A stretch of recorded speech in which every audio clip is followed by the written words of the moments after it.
Welcome in, lacrosse fans and sports bettors alike, to Bet On Lacrosse. That's right, we're back. You can't get rid of us that easy. We're here not only to help you be cashing some tickets, betting the fastest game on 2 feet, we're also aiming every week to make you a better.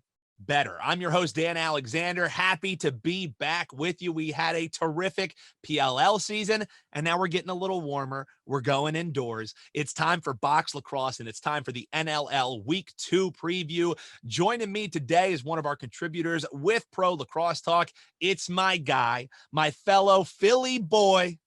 It's Brian Andrews. Bri, how we doing, man? Doing great. Really enjoyed last week's slate of games. Our hometown Wings, got a big dub against the expansion team, who was way better than we expected. Super happy about how our best bets from week 1 all cashed out as well. No, and that's the thing is, I think you and I would both agree. One of the things that we really preach is responsible sports betting.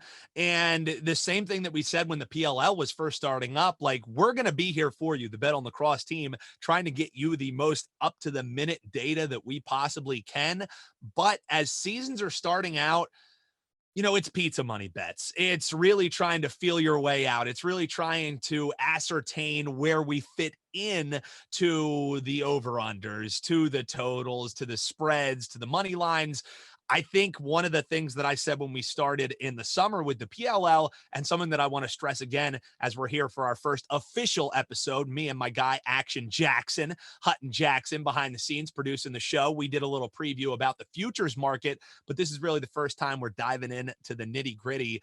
And I think you would agree, Brian, that while we have opinions on some of these games, we're probably not going to suggest that you go and pull off the rubber band to be betting your whole entire bankroll, because we, just like the other fans of the NLL in this betting space, it's new to us, and we're going to try and have the most important data that you can to make the most informed bets that you can.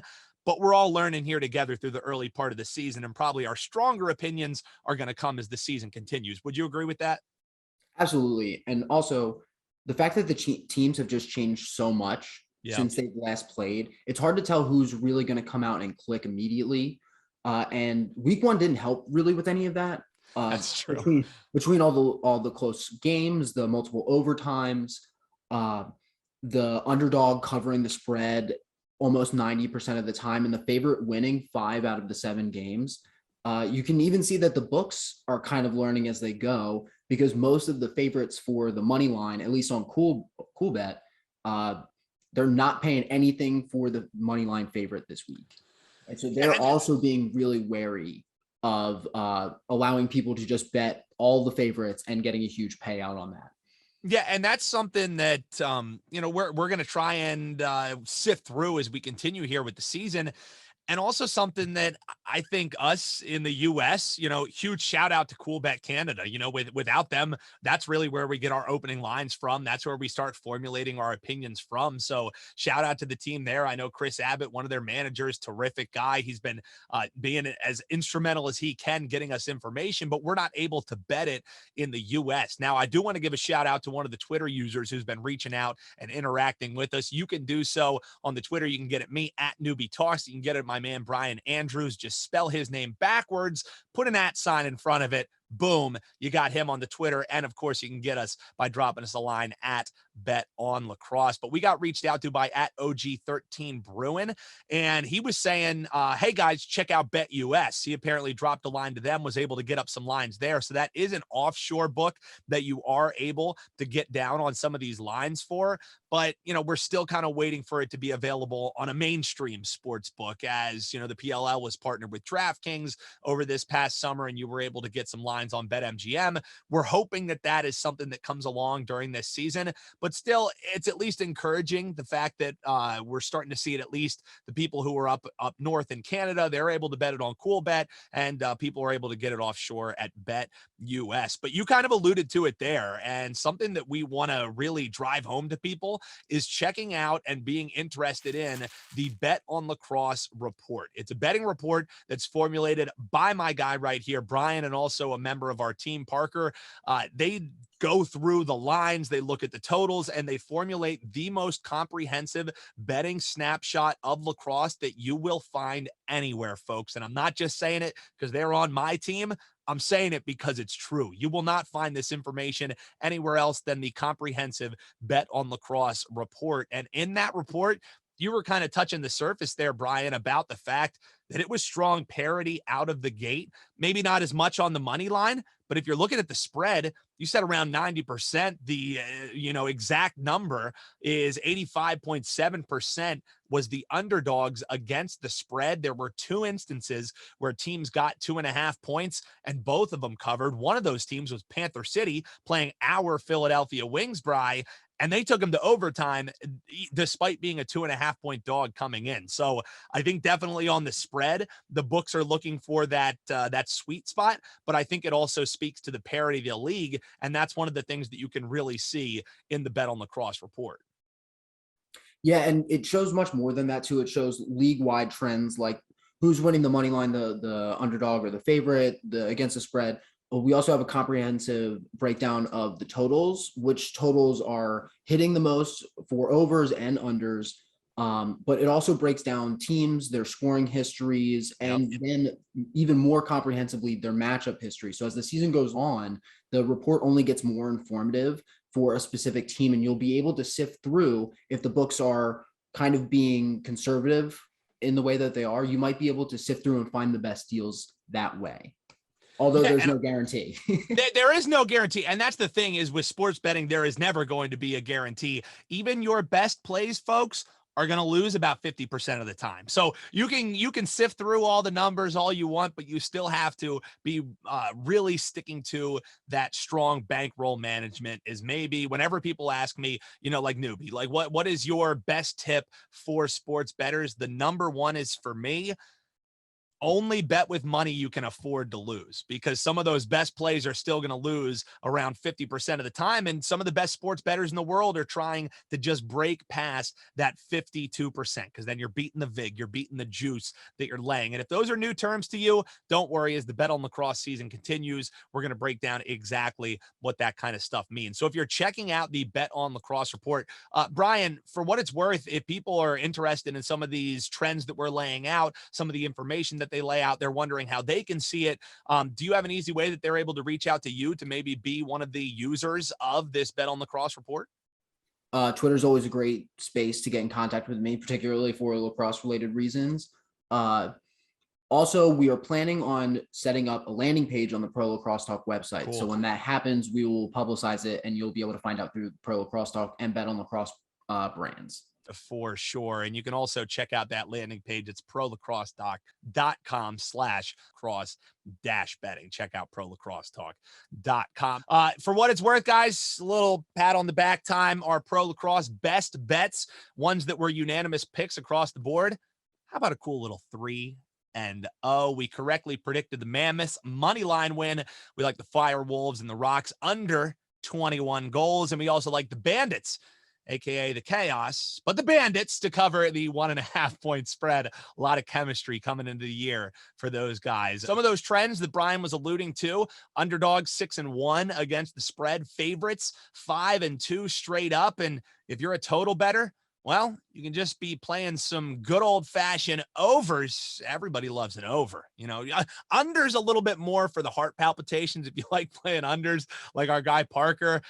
Man, it's tough. You have to have a strong stomach for that. But with some seemingly low point totals, we saw a healthy amount of overs cash. The over hit in 71% of the week 1 games. Both of the lowest totals of the week, they were 20.5. And both of those hit over. Interestingly enough, the highest total was only about 2.5 points higher of that. That went under. The 23 was the highest total. For what it's worth, this week we have 2 20.5 point totals. That's the Seals taking on the aforementioned Mammoth, and the Swarm taking on the Riptide, a team who you may be hearing a lot about this winter as we continue with our shows, as the Swarm take on the Riptide. That's a 20.5 point total. And we even have a surprisingly 20 flat when you're talking about the Wings and the Riptide, Brian, but the overs were just cashing like crazy, my man. Yeah, and it was pretty systematic too. All the overs cashed from like the 20 to 22 range. And Okay. once you hit the 22 range, it was 2 games were 22 or 21 and a half. And that was 50-50 over under. And then there was only one total above that at 23. And like you said, the under hit there. And so that's something to pay attention to because that's something that the books seem to have kind of nailed down pretty well. Because even in the games that went over, they didn't go over by too much or too frequently. Yeah, and that's something that we're going to continue because 1 week sample size, you know what I mean? It's the only data that we have to go off of, you know what I mean? But the more data that you're going to have, the better you're going to be able to have some confidence in these bets. But as Brian said earlier, there are no guarantees, folks. So as we're laying out some of these numbers and what happened with those numbers and those lower totals going over with some regularity, before we get into some actionable information, that's why you're listening to Bet on Lacrosse. Obviously, you like us letting you know what happened the last week, breaking down some of the trends and everything, but you want to know, Brian, Dan, like, just tell me what to bet on and let's do it. So before we get into our best bets and we do a little something here called the EMO, who doesn't like the plus payouts? You know what I mean? When you get to lay a little, win a lot. So we have a little something here we call the EMO. That stands for extra money opportunities. Each and every week, we're going to give you at least one play from each of us that is a plus money bet that we think is worth a look. So starting on the 10th of December, we got the Toronto Rock taking on the Thunderbirds. Little all Canada affair, little rivalry game, so to speak, up north. You got the Toronto Rock as the 1.5 point underdogs. If you're back in the Halifax Thunderbirds on the spread, you're getting a plus 130 take back on that one. And the total in that game, Rock Thunderbirds, you have a low 21.5, a game you might be hearing about a little bit later. You're definitely going to be hearing about Brian and I's Wings as they're taking on the New York Riptide. The Riptide are 2.5 point underdogs in that game, and the lowest total on the board, you're looking at a 20 point total in the Wings and Riptide game. And the Vancouver Warriors taking on the Panther City Lacrosse Club. You have the Vancouver Warriors as a 1.5 point favorite. They're plus 110 against the spread, and 21 is what you're looking at in the total on that game. You have the Seals taking on the Mammoth. The Seals are 1.5 point favorites. Another low total at 20.5 in the Mammoth and Seals game. And you might be hearing about here. You also have the Roughnecks taking on the Rush. That total is a cool 23 points. Highest total on the board this week, and the Rush is your favorite there on the money line. They're minus 182 on the spread. They're minus 1.5, minus 116 if you want to back them against the spread. Finally, you have the Riptide in their second game of the weekend, and the Swarm as well, taking on them as you're looking at a 1.5 point favorite for the Swarm there, a Riptide on the money line plus 135, and another low total of 20.5. So that is what the spreads are looking like. Again, shout out to CoolBet Canada. That is where we are drawing those lines from. But this is the first time for you, Bri, that you're getting to hear one of our favorite songs here on the Bet on Lacrosse podcast. We're going to get into some actionable info. We got some best bets for you. And whenever you hear best bet on the show, you know that can only mean one thing. Oh, yeah. Simply the best bets, Brian. And you and I both have, well, it's only week 2. So, again, these would be pizza money bets. But there's some angles that I'm liking. And I'll go first with my total. A total that I love. I alluded to it there. It's the lowest total of the week. You talked about how some of these low totals were cashing with some regularity in week 1. I'm going to, or I'll turn the cap around for the folks, the Wings taking on the Riptide. The total, as I said, they're 20 minus 110. I just feel, and again, only week 2, but as the season continues, I feel like scoring may just naturally increase. We saw that while over was the play throughout the PLL. We did see some chemistry. You know, you start getting some of the feel back, some familiarity increases, and the books too probably likely adjust if overs keep hitting. Some of those totals come in a little bit higher. So while we're still getting some of these 20s, some of these 20.5s with regularity, I'm going to try and ride that train at a sheer value point. So the only one game that we have to draw from for both of these teams saw 12 goals for both of them in the Wings and the Riptides. Now, for what it's worth, it did take overtime for the Wings to get there, to get to the 12 goals, but both teams also allowed double-digit goals in week one as well. 11 for the Wings against a new team and 13 for the Riptide against Rochester. So for me, I look at this one, Brian, low total, strong offenses. And again, all my bets to start off the year are probably going to be a little bit more for pizza money, just smaller plays. But the lowest total of the week, I'm looking over 20. Wings, Riptide. Let's get some scoring for our Philadelphia Wings. So that's the look for me for my total best bet. Now, as we were breaking down the board, I'm kind of looking at the lowest total.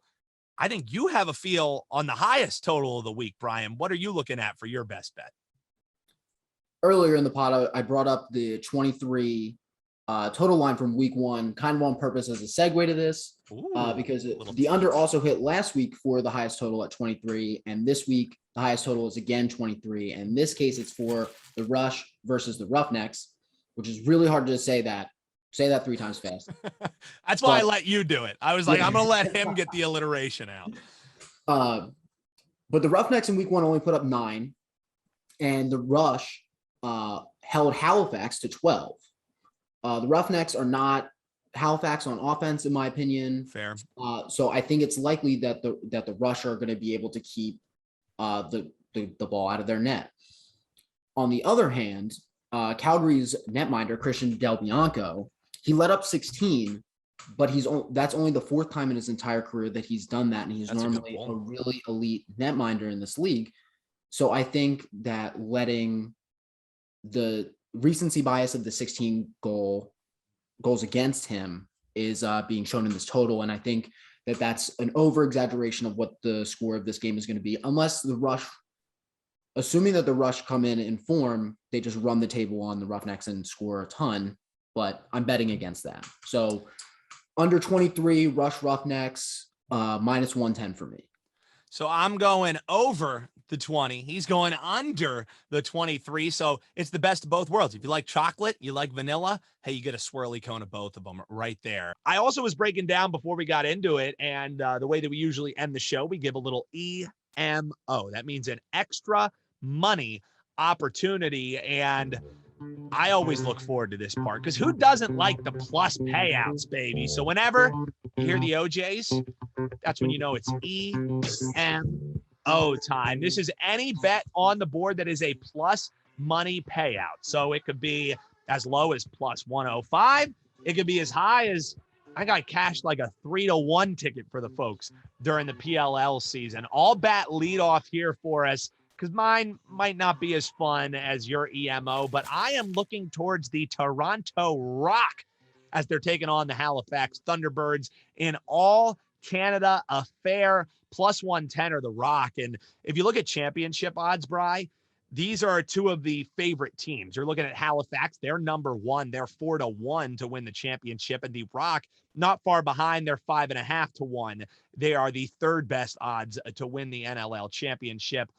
And honestly, I think this game is a toss-up pick'em. I look at this game and I think neither team should be getting plus money. You should probably be laying 110 or 105 both ways. And if you wanted to back the Rock on the spread, you're talking about parity. If you wanted to get that extra cushion, you wanted to get that plus 1.5, you'd have to lay minus 159 to do it. So as I look at this game, Bri, sure, one could argue maybe the Thunderbirds had the more impressive win in week one. It was a 1-goal win against the Rush, and the Rush are a top team as well.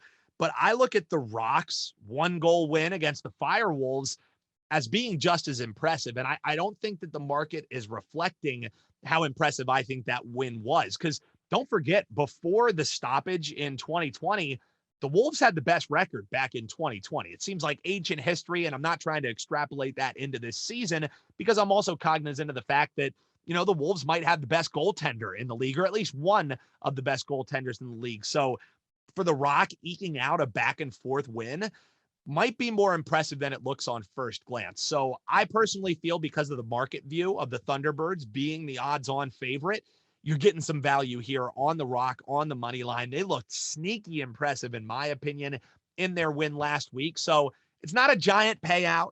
It's not one that's going to pay your rent 10 times over, but it is an EMO. It's an extra money opportunity. I'm going with the Rock money line plus 110 over the Thunderbirds. Sorry to my friends in Halifax. Andrew McGinnis from Wager Talk. I know you're listening, buddy. I apologize for going against your Thunderbirds, but I'm back in the Rock this week. Where are you going, my man, for your EMO? Mine's also a money line pick. Last week, Hutton convinced me that the Mammoth was the best pick against the Swarm, and he changed my mind.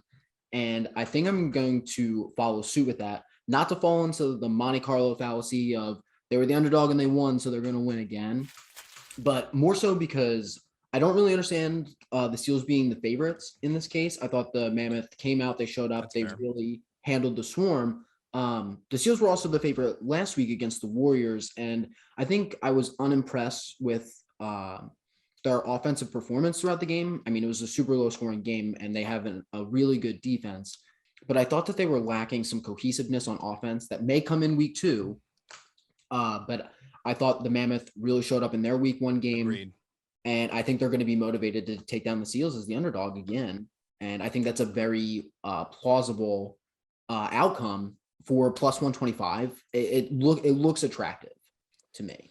Hey, anytime that we're getting plus anything, I'm about it. So we got my man Brian. He's looking at the Mammoth plus 125 for his EMO. I'm looking at the Rock plus 110. Also, Brian is looking at the under 23 in the Roughnecks rush game. I am looking at the over in that aforementioned Wings taking on the Riptide. So that is our wrap up on our bets. And folks, that's our thoughts on the NLL slate. Make sure you drop us a line and tell us your thoughts. You can follow us on social media at Bet On Lacrosse and, of course, at Pro Lacrosse Bets as well. And let us know which team's odds you like the best.